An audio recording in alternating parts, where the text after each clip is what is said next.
पूर्णमदम् पूर्णात् पूर्णमुदच्यते पूर्णस्य पूर्णमादाय पूर्णमेवावशिष्यते।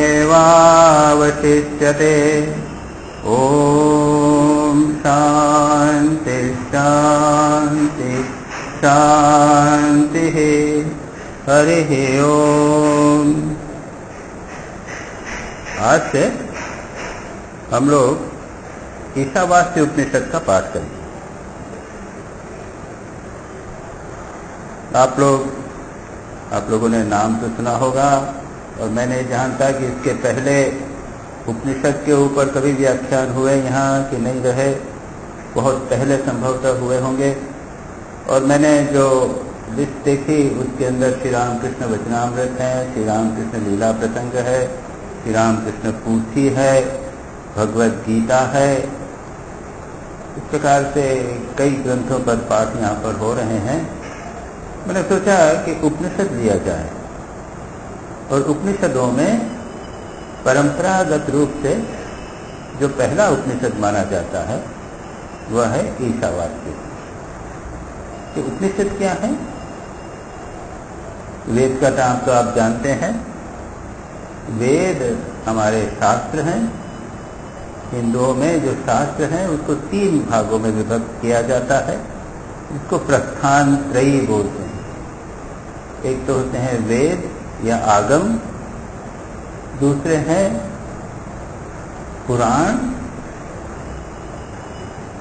और तीसरे हैं ब्रह्मसूत्र। वेद को कहते हैं आगम प्रमाण, पुराणों को कहते हैं,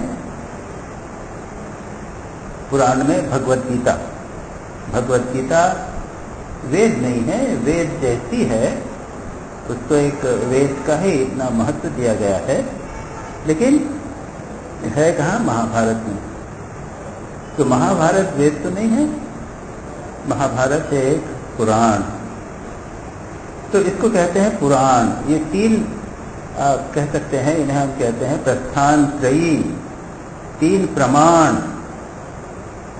अब जब हम प्रमाण की बात करते हैं तब थोड़ा सा और आगे समझते हैं इस चीज को।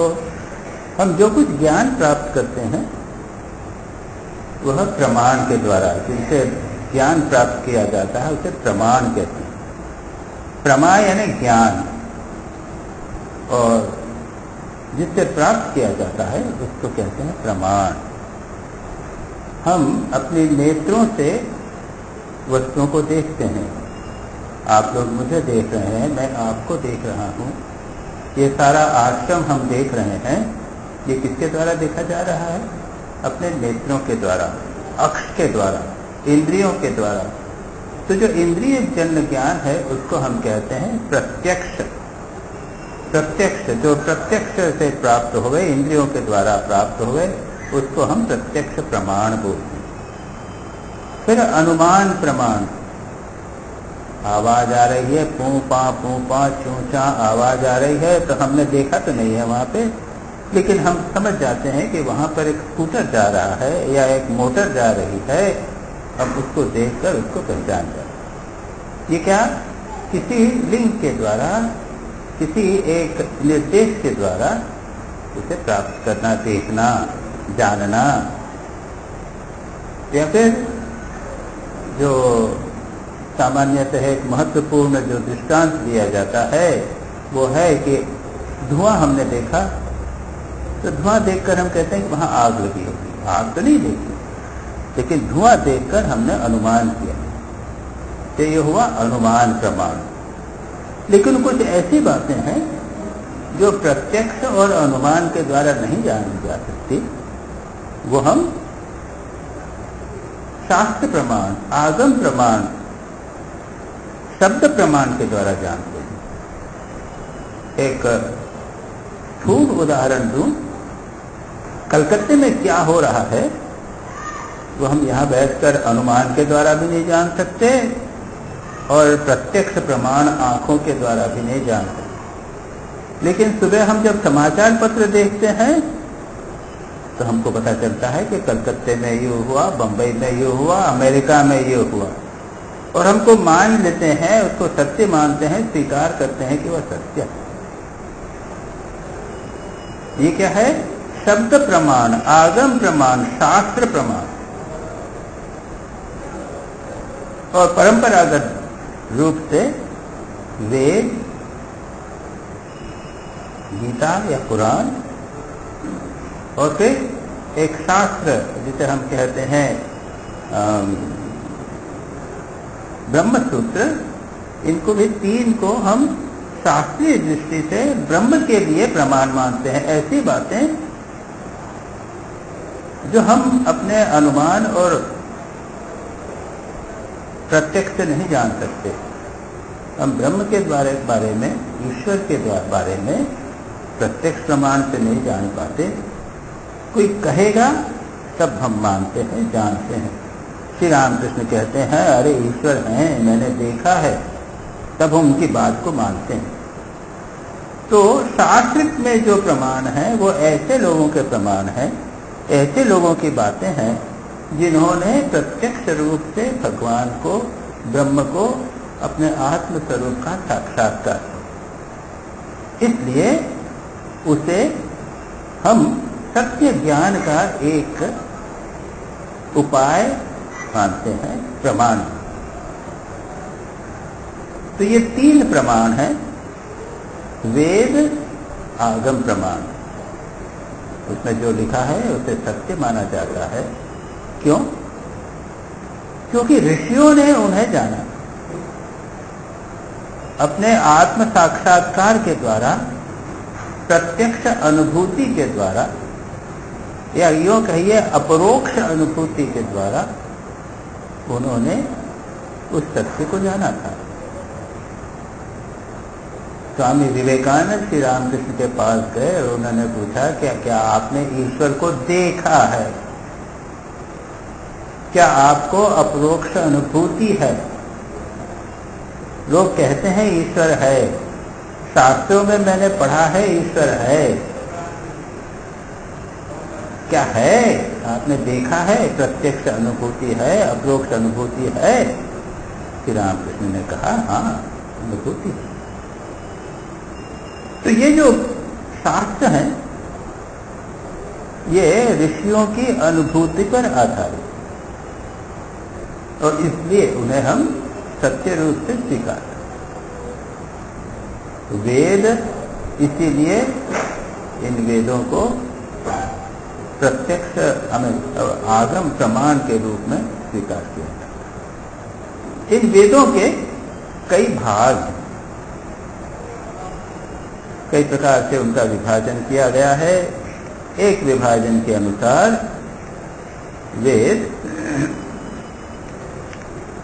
वेद को हम दो भागों में बांट सकते हैं।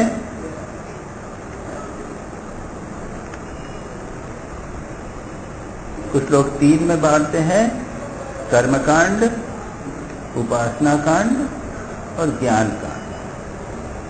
ये क्या है? ये उपासना, कर्म, उपासना, ज्ञान वेदों का बहुत बड़ा भाग। 4 वेद हैं, ऋग्वेद, यजुर्वेद, सामवेद और अथर्ववेद। इन 4 वेदों का एक बहुत बड़ा भाग, 3/4 भाग कर्मकांड से संबंधित है। कर्मकांड में क्या है? विभिन्न प्रकार के यज्ञ करना चाहिए। यज्ञ कैसे करना चाहिए, उसमें जो वेदी बनाई जाएगी उसमें ईंटें कैसी होंगी, उसमें लकड़ी कैसे रखनी पड़ेगी, कितने लोग उसको करेंगे, इत्यादि इत्यादि विस्तार है। अग्निहोत्र कैसे करना है,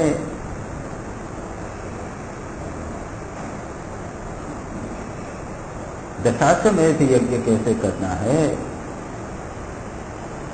राजसूय यज्ञ कैसे करना है, विभिन्न प्रकार के यज्ञों का विस्तार से वर्णन अधिकांश। और इनका उद्देश्य क्या था? जो सकाम व्यक्ति है, अपनी कामनाओं की पूर्ति करना चाहता है, इन यज्ञों को करके वो स्वर्ग आदि में जा सकता है। तो उसका इतना वर्णन क्यों किया गया? वो इसलिए किया गया कि अधिकांश हम लोग सकामी हैं, हम इच्छाएं हैं हमारी, भोग करना चाहते हैं, सुख चाहते हैं, और ऐसी कल्पना की गई कि स्वर्ग ऐसा स्थान है जहां पर दुख नहीं है, केवल सुख ही। क्या ये संभव है? एक कल्पना। थोड़ा सा विचार करने पर हम देखेंगे कि ऐसी संभावना है ही नहीं। सुख जहाँ है वहाँ दुख लगा ही रहेगा। खैर, ये विषयांतर हो जाएगा, लेकिन ऐसी कल्पना की गई कि यज्ञ करने से आप स्वर्ग को प्राप्त कर दें। स्वर्गकामी अग्निहोत्रम यजेत, या कुछ इस प्रकार का एक मंत्र है, वो जो है स्वर्ग जाने वाला, भोग करने वाला यज्ञ करे। तो अधिकांश लोग उसमें लिप्त रहते हैं, इसलिए उनके लिए बहुत सारा वर्ण। उसके बाद दूसरा पक्ष जो है, दूसरा अंग है, उसको कहते हैं उपासना का। उपासना मन की एकाग्रता की विधियां, बहुत सारी विधियां, अहंग्रह उपासना है और बहुत सारी उपासनाएं हैं जो हम पूजा करते हैं। क्या किया? ये शिव जी की मूर्ति है, मूर्ति नहीं, शिवलिंग है, तो क्या है? पत्थर है, लेकिन हम उसकी उपासना करते हैं। तो अब्रह्मणि ब्रह्म दृष्टिया अनुसंधानम उपासनम, जो ब्रह्म नहीं है उसको ब्रह्म समझकर उस पर मन को एकाग्र करने का प्रयत्न करना, यह उपासना। उपासना का उद्देश्य क्या है?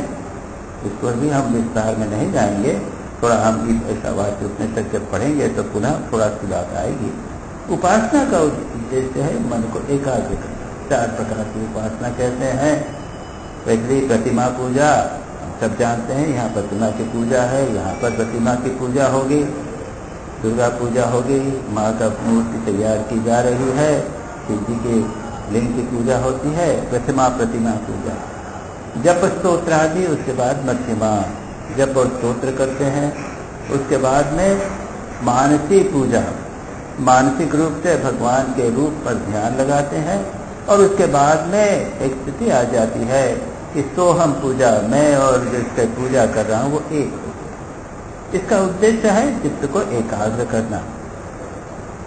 और तीसरा है ज्ञान कांड, विचार, आत्म तत्व का विचार, गहन चिंतन, अपने स्वरूप को विचार के द्वारा जानने का प्रयत्न।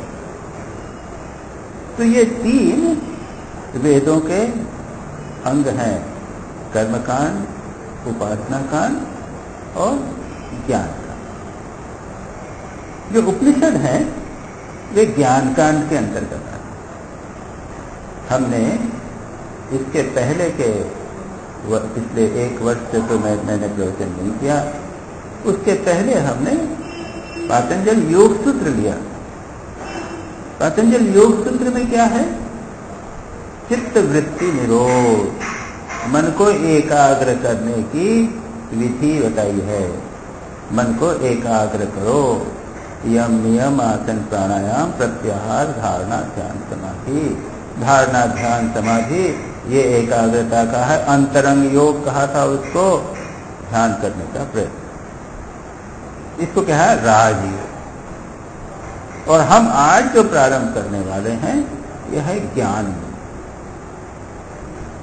स्वामी जी कहते हैं एक और है कर्म योग और दूसरा है, चौथा है भक्ति योग। भक्ति योग में हमारे हृदय की भगवान के प्रति प्रेम के माध्यम से भगवान तक पहुंचना, भगवान के रूप का चिंतन, भगवान की लीलाओं का चिंतन, भगवान के नाम गुणगान करना। श्री रामकृष्ण कहते हैं ना, भगवान सदा सर्वदा भगवान का नाम गुणगान करो, ये हो गया भक्ति योग। उसके बाद दूसरी बात क्या कहते हैं श्री रामकृष्ण? नित्यानित्य विवेक करो। ये क्या हो गया? ये ज्ञान योग। ज्ञान योग विचार की प्रक्रिया, ये विचार की प्रक्रिया और उपासना, इसमें अंतर। हम जब अपने मंत्र का उच्चारण करते हैं, दृष्टांत के लिए लीजिए, अहम ब्रह्मास्मि, अहम ब्रह्मास्मि, एक ये मंत्र आपने सुना होगा, तत्वमसि अहम ब्रह्मास्मि, ये महावाक्य है। अहम ब्रह्मास्मि, अगर इस मंत्र का मैं बार बार जप करूं, अहम ब्रह्मास्मि, अहम ब्रह्मास्मि, अहम ब्रह्मास्मि, तो क्या ये विचार हुआ? ये विचार नहीं हुआ, ये उपासना हुई। मन को अहम ब्रह्मास्मि पर एकाग्र करने का प्रयत्न किया जा रहा है। लेकिन विचार की प्रक्रिया क्या है, थोड़ा सा समझना है। विचार की प्रक्रिया है विवेक के द्वारा, तर्क के द्वारा, युक्ति के द्वारा एक निर्णय पर पहुंचना। इसको हम देखेंगे। और एक बार जब निर्णय पर पहुंच गए तो वह बात अपने मन में अच्छी तरह बैठ गई। थोड़ा सा उसको आसानी से समझने का प्रयत्न करें। माँ एक बच्चे से कहती है, देखो बेटा, वो तुम्हारा दादा है। श्री रामकृष्ण कहते हैं ना कि वो तेरा दादा है। अब वो अछूत भी होवे, कैसा भी व्यक्ति है, उसने बता दिया कि मेरा दादा है। वह बच्चे ने मान लिया मेरा दादा। क्या उसने ध्यान किया था? क्या उसने कहा था मैं दादा हूं, मेरा दादा, मेरा दादा, मेरा दादा, मेरा दादा किया था? मां ने कह दिया, उसने मान लिया, विश्वास।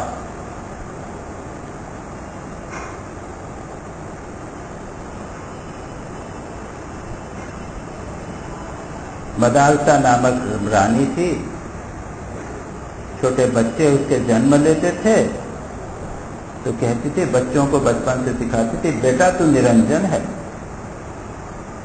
बेटा सोचा मैं निरंजन, तो इसमें कोई दोष नहीं है बेटा, मेरे में कोई दोष नहीं।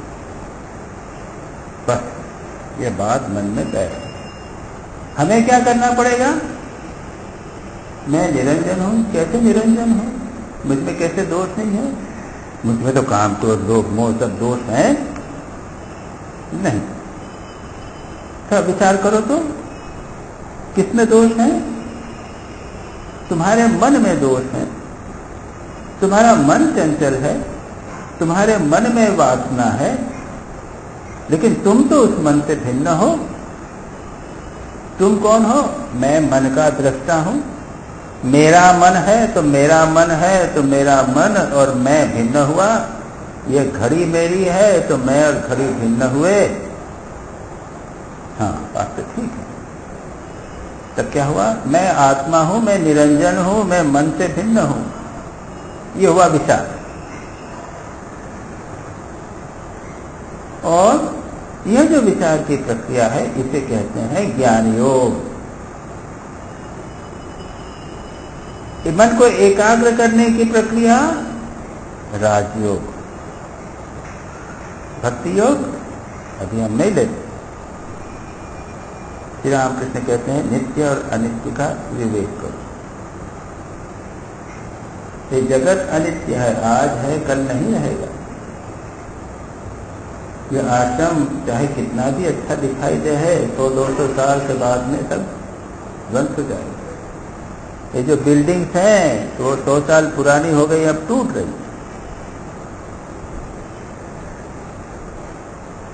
हम दिल्ली में एक मकान में रहे थे 1968-69 में। 6 महीने के लिए रहे थे, गवर्नमेंट क्वार्टर्स थे। एक बार मैं उधर से निकला तो मैंने कहा किसी अपने मित्र को, देखो मैं तुमको बताऊंगा हम कहां से जा रहे हैं। लेकिन जब वहां से देखा तो वहां तो कुछ नहीं, कुछ नहीं। 50 साल में गुरुजी समाप्त हो गई। गवर्नमेंट बिल्डिंग का प्लान ऐसा शायद होगा, आप लोग कोई जानते होंगे कि वो बिल्डिंग ऐसी बनेगी कि वो 100 साल की बिल्डिंग होगी, उसके बाद डिप्रिसिएशन होता जाता है, उसके बाद में उस बिल्डिंग की कोई वैल्यू नहीं हो जाती है, उसके बाद तोड़ देते हैं नई बिल्डिंग। अरे 100 साल में ही बिल्डिंग चली गई, और ये जो है इधर उधर से टूट रहा है।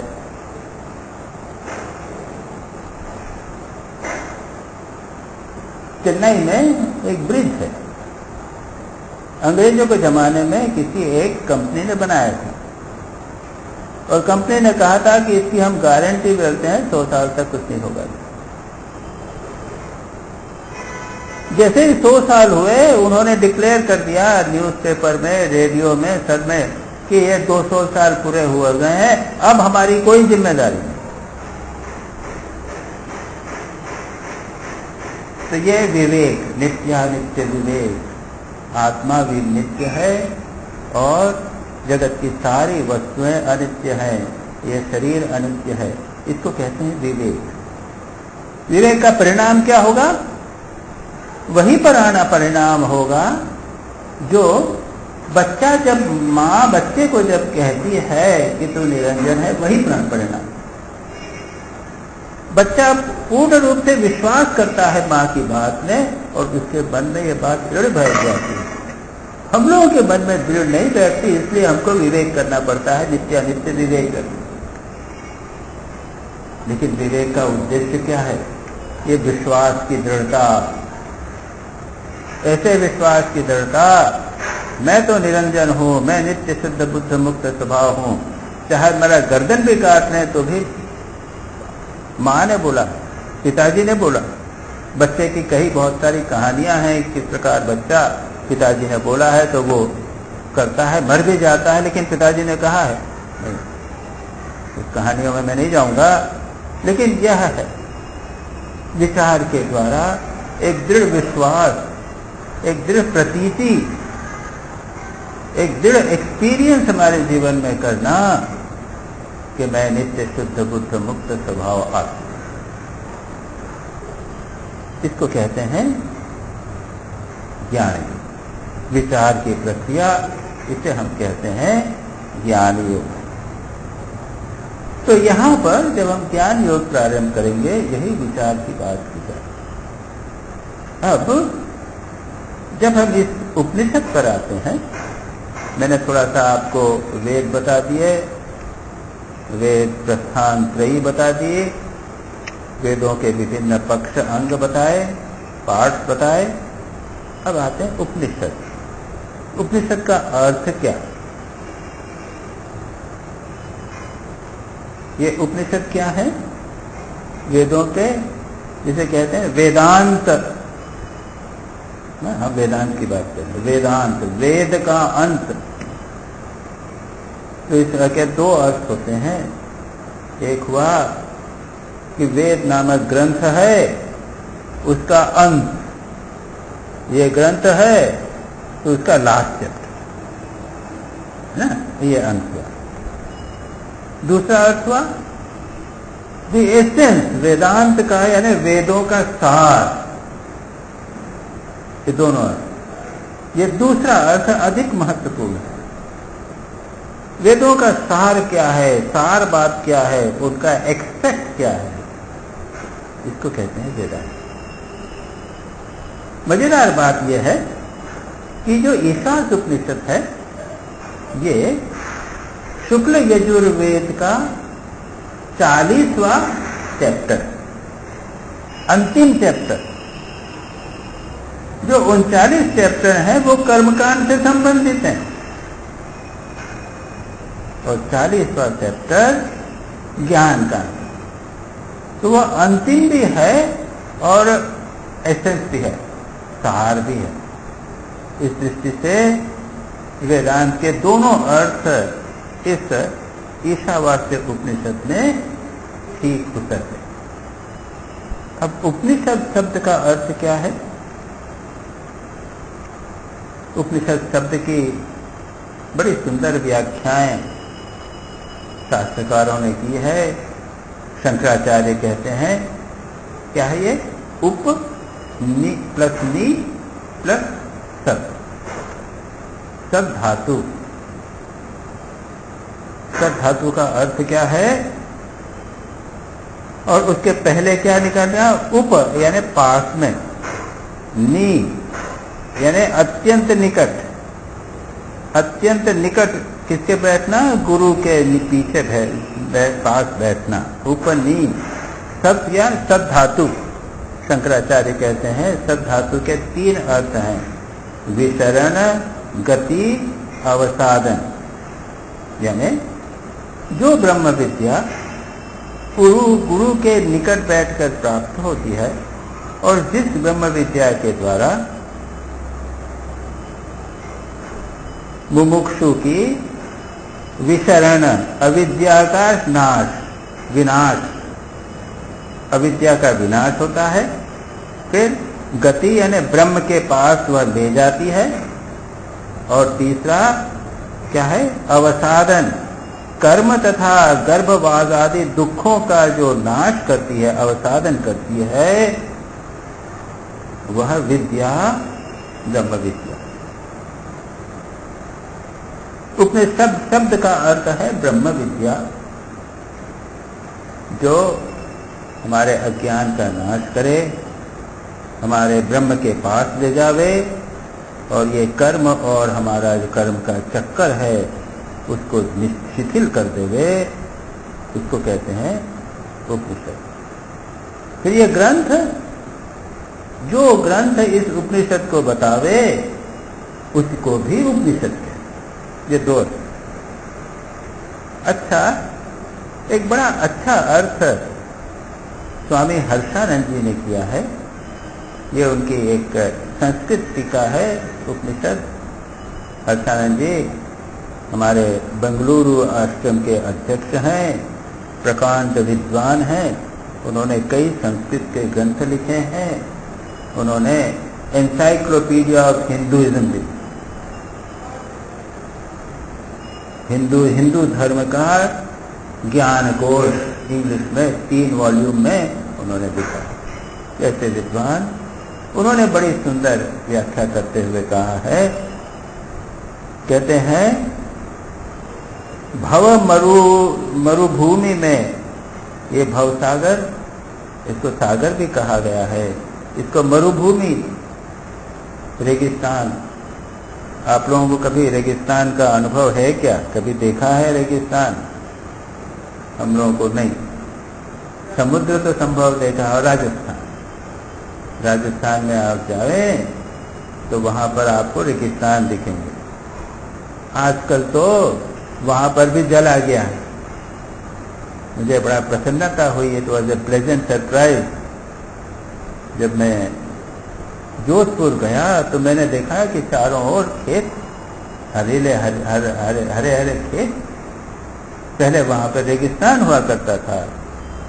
वो नहर उधर से निकाली, भाखड़ा नंगल से नहर आई है, और उससे वहां पर रेगिस्तान में, अब जंगल में, रेगिस्तान में अब मंगल हो रहा है। तो रेगिस्तान में, राजस्थान में रेगिस्तान वो है, सहारा का रेगिस्तान इत्यादि। तो अगर मरुभूमि में, संसार को मरुभूमि कहा है, उसमें व्यक्ति जा रहा है, थक रहा है, खिन्न हो गया है, क्या चाहिए उसको? पानी। तो उपनिषद का जो ऊ शब्द है वो उदक। ये संसार रूपी मरुभूमि में खिन्न व्यक्ति है, उसके लिए उपनिषद उदक के समान है। फिर ये जो संसार वृक्ष है, संसार को क्या कहा है? वृक्ष भी कहा गया ना। अश्वत्थ ऊर्ध्वमूल अवाद शाखा, ऊर्ध्वमूल अधशाखा अश्वत्थ राहुरव्ययम छंदांसि यस्य पर्णानि यस्तम वेद स वेदविद। कहाँ है ये? कहाँ है? गीता। गीता में कौन सा अध्याय? पंचदश अध्याय। पंचदश अध्याय। या भंडारा होता है तो साधु लोग नहीं गाते हैं? ऊर्ध्वमूल अधशाखम। सब ये संसार वृक्ष, ये संसार वृक्ष की शाखा प्रशाखाएं जो हैं, हमारे बंधन मोह इत्यादि हैं।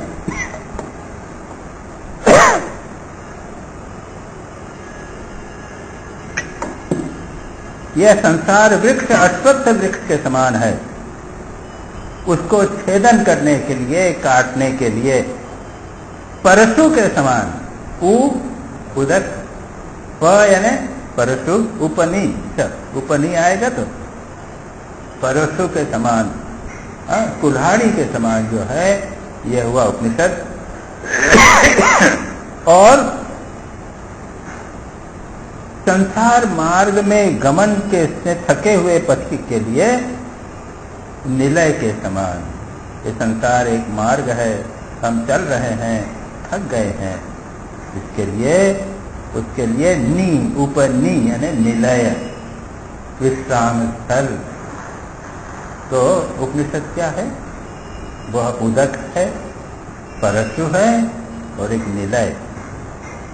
बड़ा सुंदर व्याख्या इन्होंने की, हर्षानंद जी ने की है। संसार मार्ग गमन से थके पथिक के लिए निलय के समान है। ऐसे भव बीज को साधयति यानी जो नाश करता है, जो विद्या वह उपनिषद है। उप गुरु के समीप, दूसरा दृष्टांत उप यानी गुरु के समीप, नी यानी नीचे, तद्विधि प्रणिपातेन परिप्रश्नेन सेवया, विनय पूर्वक गुरु के निकट बैठना और नीचे बैठना, उससे यह विद्या शिष्य प्राप्त करता है। यह विद्या का उपनिषद का अर्थ है। अब थोड़ा सा और भी देखें, कई आचार्यों ने इस उपनिषद शब्द की व्याख्या की है, बड़ी अच्छी व्याख्या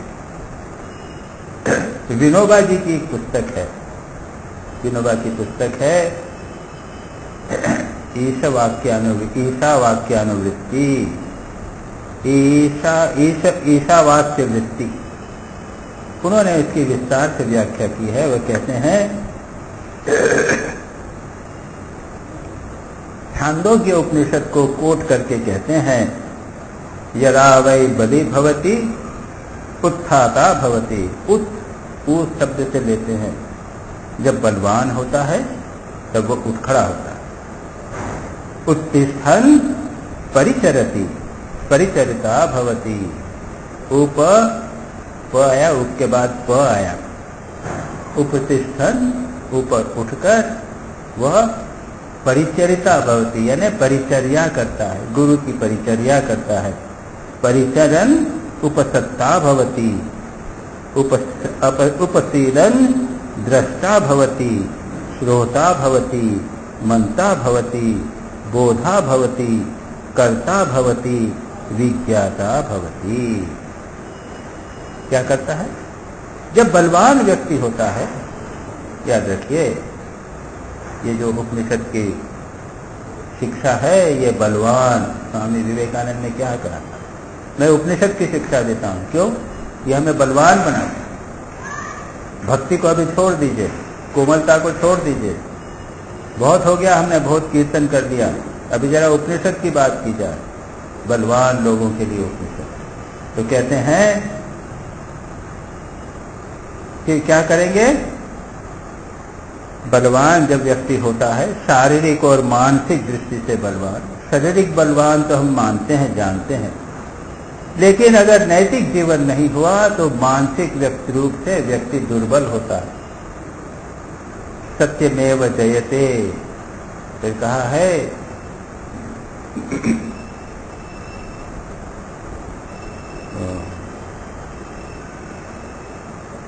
क्षमा वीरस्य भूषणम, वीरस्य भूषण, वीर की है भूषण। जो वीर है वह विनय भी हो सकता है, लेकिन मानसिक दृष्टि से सत्य आदि में प्रतिष्ठित जो व्यक्ति होता है उसे हम बलवान कहते हैं। जो व्यक्ति बलवान होता है तो वह उठ खड़ा होता है। उठने जब सो रहा है, दुर्बल होता है तो पड़ा रहता है। स्वामी विवेकानंद श्री रामकृष्ण का संदेश देने के लिए भारत में निकले और भ्रमण किया। तब उन्होंने क्या देखा? भारत तो दुर्बल पड़ा हुआ है, सोया हुआ है, तो उन्होंने कहा कि श्री रामकृष्ण के उपदेश ये लोग नहीं समझे, इसलिए उन्होंने क्या संदेश दिया, उत्तिष्ठत जागृत, उठो जागो, प्राप्त वरान निबोधत, उठो जागो और तब तक चलते रहो जब तक तुम अपने लक्ष्य को न पहुंचो। उठो, बलवान बनो तब आप उठोगे, दुर्बल बनने से हम पड़े रहते। उसके बाद उठता है, उसके बाद गुरु की परिचर्या करता है, गुरु के पास बैठता है, गुरु का जीवन ध्यान से देखता है, व्याख्यान सुनता है, मनन करता है, समझ लेता है उसे, उसके अनुसार आचरण करता है।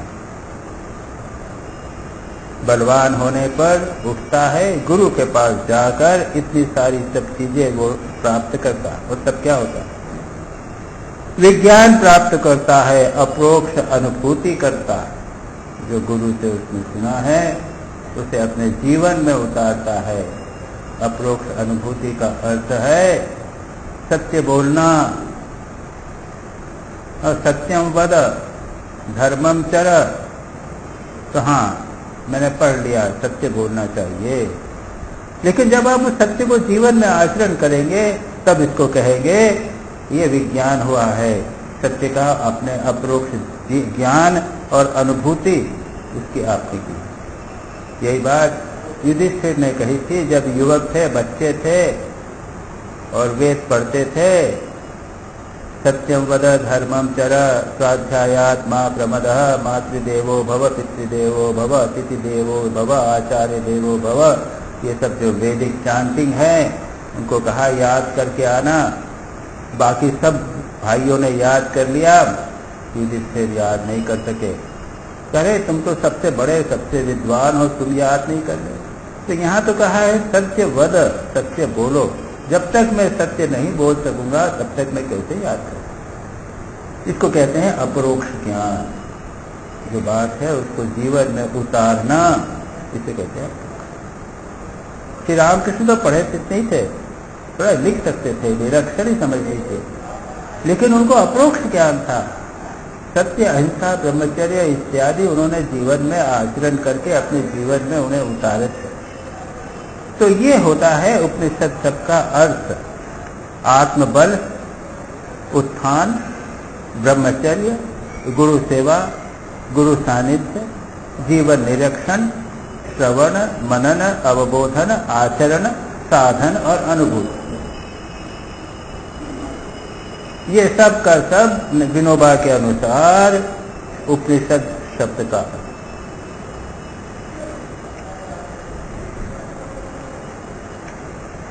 तो यहां तक हमने उपनिषद शब्द का अर्थ देखा। अब आज हमने जो प्रारंभ किया था उसको देखें। ईशावास्य उपनिषद, ये जो ईशावास्य उपनिषद है इसका नाम किससे बना है? पहला जो मंत्र है, याद रखिए, वेदों के जितनी भी श्लोक हैं जो लिखा होता है सबको मंत्र कहा जाता है। तो पहला जो मंत्र है ये श्लोक कहते हैं, यानी हम कहते हैं मंत्र। पहले मंत्र में लिखा है ईशावास्यमिदं सर्वं यत्किंच जगत्याम जगत। इस तरह प्रारंभ हुआ है। तो इसलिए यहाँ पर जो ईशावास्य जो पहले लिखा हुआ है उसी के नाम से इस उपनिषद का नाम दिया गया, ईशावास्य उपनिषद। एक और उपनिषद है केनोपनिषद, उसका भी नाम दिया गया है।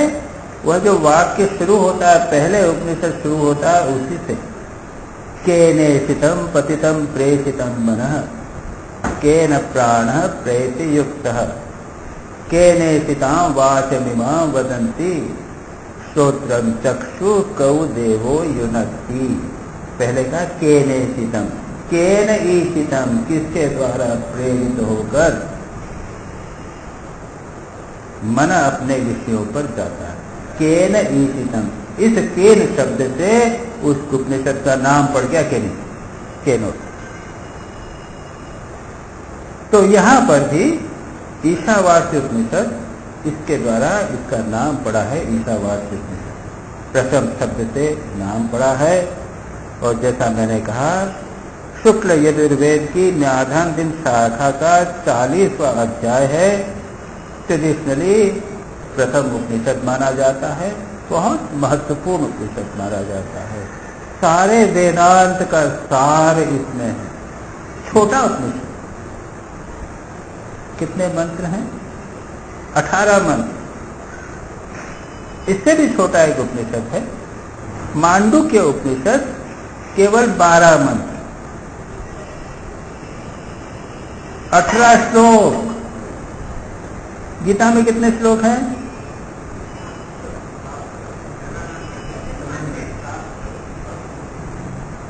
वो उधर से ही बोल रहे हैं, आप लोग इधर बोल रहे हैं। 7 याद रखिए। ईशावास्य उपनिषद में 18 मंत्र हैं, मांडुक्य उपनिषद में 12। तो कहते हैं ये बहुत सब छोटा है लेकिन अत्यंत महत्वपूर्ण है। इस पर कई लोगों ने व्याख्या टीका की है। विनोबा की टीका है, मैक्स मुलर, राधा कृष्णन, अरविंद, पूज्य रंगनाथानंद जी, सत्यव्रत सिद्धांत अलंकार इत्यादि कई लोगों ने इसके ऊपर व्याख्या की है। अब इसका जो शांति मंत्र है, हमने इसका पाठ किया। शांति मंत्र क्यों पाठ करते हैं? सबके पहले शांति मंत्र होता है, आप सब जानते हैं। जो भी कुछ कार्य करना हो, शुभ कार्य करना हो, तो उसके प्रारंभ में कुछ चैंटिंग शांति मंत्र, ओम सहनावतु सहनौ भुनक्तु सह वीर्यं करवावहै, ये करते हैं हम लोग। उसी में यह मंत्र है, बहुत महत्वपूर्ण है। पूर्णमदः पूर्णमिदं पूर्णात् पूर्णमुदच्यते पूर्णस्य पूर्णमादाय पूर्णमेवावशिष्यते। और शांति मंत्रों का उद्देश्य क्या है? विघ्न नाश करना, मन को एकाग्र करना, समाहित करने के लिए। और अंत में जब करते हैं शांति शांति, तब कृतकृत्यता, हाँ हमने पढ़ लिया। प्रारंभ करते हैं कि भाई हम शांति से पढ़ सके, हमारे पाठ में बाधा न होवे, हमारा मन एकाग्र हो जावे, इधर उधर न भागे, इसलिए करते हैं। और अंत में हाँ जो हमने किया अच्छी तरह कर लिया, शांति। तो ये शांति मंत्र का उद्देश्य मन इधर उधर न भटके, मन उस तरफ एकाग्र हो जाए, अभिमुख करने के लिए, चित्त की मूढ़ विक्षिप्त दशा को दूर करने के लिए। अब विभिन्न प्रकार के शांति मंत्र हैं। यहाँ पे क्या है? यहाँ पर कोई प्रार्थना नहीं है, शुद्ध। ओम सहनावतु सहनौ भुनक्तु सह वीर्यं करवावहै, वहां पे क्या है? एक मानव प्रार्थना है। हम दोनों गुरु और शिष्य हम सहनावतु, साथ में हम अध्ययन करें, जो हम पढ़ें वो हमारे में तेजस्वी होवे, अधीतमस्तु, हम एक दूसरे से द्वेष न करें। एक संकल्प, एक इच्छा है। भद्रम करने भी सुनयाम देवा, हे देव हम अपने कर्णों से सुंदर बातें सुने, संकल्प, एक कामना। यहां का है क्या है? कुछ नहीं। ओम पूर्णमदः, अदः यानी वह पूर्ण है, हम देखेंगे इसको विस्तार से, वह यानी परमात्मा। पूर्णमिदं, यह पूर्ण है, ये जगत पूर्ण है। पूर्णात् पूर्णमुदच्यते, पूर्ण से पूर्ण की उत्पत्ति होती है। पूर्णस्य पूर्णमादाय, पूर्ण से जब पूर्ण निकाल लिया जाता है तो पूर्ण ही बचा रहेगा। यहाँ प्रार्थना नहीं है, कोई संकल्प नहीं है, हे प्रभु हमको ये करो वो करो, कुछ नहीं। क्या है ये? इसको हम कहते हैं स्वरूप बताने वाला। स्तुति परक में स्वरूप कथन, एक सिद्धांत को प्रतिपादित करने वाला, एक सत्य का प्रतिष्ठा करने वाला। बस ये सार, यानी उपनिषदों का सार, वेदांत का सार इस उपनिषद का है नहीं, समस्त वेदांत का सार इसमें। उसके बाद में ओम शांति शांति शांति, तीन शांति, आदि भौतिक, आदि दैविक और आध्यात्मिक जो ताप हैं, त्रितापों की शांति। आदि भौतिक भूत यानी प्राणी, ये मच्छर हुआ, चूहा हुआ, सांप हुआ, इनसे जो कष्ट होता है। आदि दैविक, ये जो बहुत धूप पड़ रही है, वर्षा हुई, तूफान हुआ, ये देवताओं के कारण मानते हैं वो। और आध्यात्मिक, मेरे शरीर में आदि व्याधि बीमारी है, मानसिक चिंतन चिंता विषाद है, ये तीनों की शांति होवे, ऐसा मानो एक उसके पीछे छिपा हुआ संकल्प है। और उसके पहले ओम पूर्णमदः और ओम शांति शांति। ओम तो ब्रह्म का वाचक है, सर्वश्रेष्ठ ब्रह्म का वाचक है, प्लस इसके साथ ही साथ वह मांगलिक है। अथ योगानुशासनम, तो अथ मैंने कहा था मांगलिक था। ब्रह्मा के मुंह से अचानक ओम और अथ शब्द निकले थे, इसलिए ये मांगलिक हैं, कल्याणकर हैं। इसलिए हम जो भी कुछ प्रारंभ करते हैं उसके पहले ओम का उच्चारण करते हैं। तो ओम तीन अवस्थाएं, जागृत, स्वप्न, सुषुप्ति अवस्था, और उसके बाद में जो तुरीय अवस्था है उसका भी द्योतक है, मांगलिक है, ब्रह्म का द्योतक है। इन सब को मिलाकर यह प्रारंभिक प्रथम मंत्र है, जिसको हम मंगलाचरण या शांति मंत्र कहते हैं। अब इसका अर्थ क्या है, इसकी चर्चा हम अगली बार। ओम पूर्णमदः पूर्णमिदं पूर्णात् पूर्णमुदच्यते पूर्णस्य पूर्णमादाय पूर्णमेवावशिष्यते। ओम शांति शांति शांति। हरि ओम तत्सत्। श्री रामकृष्णार्पणमस्तु। ये ईशावास्य उपनिषद ये नागपुर मठ ने प्रकाशित की है, छोटी सी पुस्तक। उसमें मंत्र हैं, शंकर भाष्य है, उसका हिंदी अनुवाद। और ये लोग कह रहे थे कि और भी बंगाली पुस्तकें, अच्छी छोटी छोटी पुस्तकें, कठोपनिषद, उपनिषद हैं, वो आप ले लेंगे तो अच्छा।